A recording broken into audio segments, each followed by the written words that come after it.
안녕하세요. 우리 연세 신통 식구 여러분. 오늘은 제가 여러분들과 함께 다리 저림증에 대해서 한번 이야기하려고 합니다. 이제 다리 저리신 분 되게 많죠. 근데 이제 처음에 또 이렇게 다리가 저리면 우리가 당황하게 되죠. 이게 도대체 뭔가, 허리 디스크인가, 또 이러다가 수술해야 되는 게 아닌가, 이렇게 좀 고민하시는 분들이 많습니다. 근데 다리가 저리다고 다 디스크도 아니고 꼭 수술해야 되는 것도 아닙니다. 한번 이 영상을 보시고 내가 뭐 때문에 저린가, 한번 어떻게 개선해 볼 것인가 한번 참조해 보시 바라겠습니다.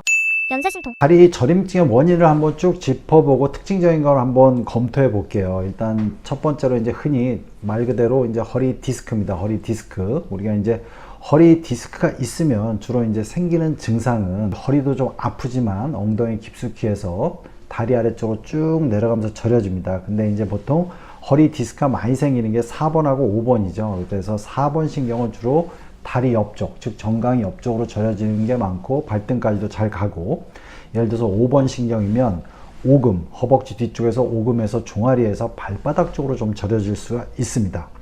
근데 이제 허리 디스크가 심해지는 경우는 당연히 무거운 걸 들었다든가 허리를 좀 앞으로 숙이면 오히려 디스크가 뒤로 눌리는 자세가 되니까, 그럴 때 또는 누워서 다리를 들 때, 이럴 때 심해지면 디스크일 가능성이 있습니다. 물론 이런 게 다 디스크는 아니지만 이럴 때는 디스크를 좀 염두에 두시고요.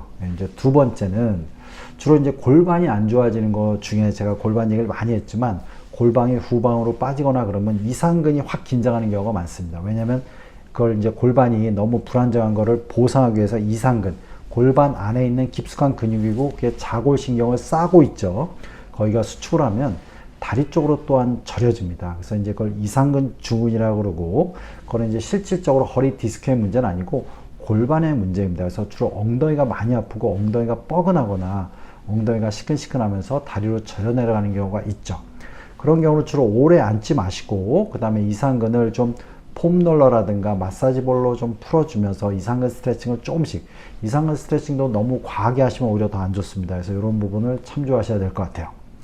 그리고 이제 또 여러분들이 다리 저림증이 종종은 이쪽으로 이제 한쪽 다리로 순환이 안 돼 생기는 경우가 있는데, 그런 거에 대표적인 게 뭐냐면, 아까 했듯이 골반이 틀어졌는데 특히 골반이 전방으로 가면서 이 중둔근, 골반에 이제 엉덩이 옆쪽에 이제 잡고 있는 근육이 중둔근인데, 이 근육이 골반이 틀어짐으로 인해서 또 이렇게 꽉 끼는 1번 골반 변형의 전방으로 할 때 이제 그 근육이 굳어지면 이쪽으로 동측으로 순환이 잘 안 돼요. 그래서 뭔가 골반이 아프면서 이쪽으로 지그시 어딘지 모르게, 우리가 신경을 타고 가면 주로 신경 주행 부위로 저린데, 골반이 틀어지면서 저릴 때는 어딘지 모르게 멍하게 저려지는 경우가 더 많습니다. 그래서 약간 저림 패턴은 좀 달라요. 근데 어딘지 모르고 엉덩이가 좀 아프면서 이렇게 될 때, 특히 이제 골반이 틀어지신 분들은 주로 오래 앉아 있는 부위죠. 이런 분들은 한번 그런 거를 좀 생각해 보시고 골반을 바로 잡아야 되죠. 그럼 연세신통 골반을 유튜브에 쳐보시면 제가 골반 변형 1형 우리 몸실에 나왔을 때 제가 찍은 게 있으니까 그걸 한번 참조하시고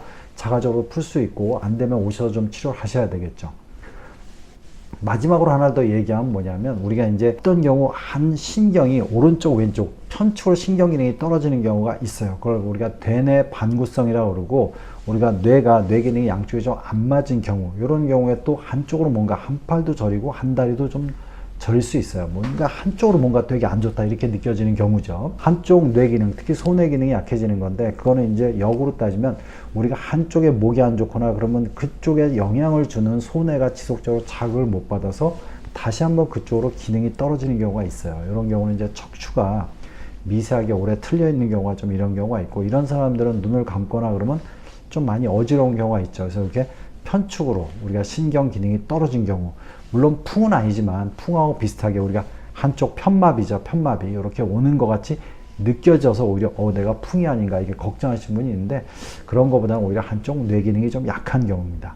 그래서 이렇게 저림증의 원인이 좀 이렇게 나눠집니다. 그래서 여러분들이 한번 참조하시고 무조건 저리다고 당황하지 마시고, 이런 원인을 찾아서 여러분들이 한번 잘 내가 어떻게 관리하면 좀 나아질지 한번 고민해 보시는 게 좋겠고, 제가 우리 연세신통 TV 하면 뭐 골반에 대해서도 얘기를 나눴고, 연세신통 허리 강화 그러면 허리를 강화하는 방법도 좀 나눠 있고요.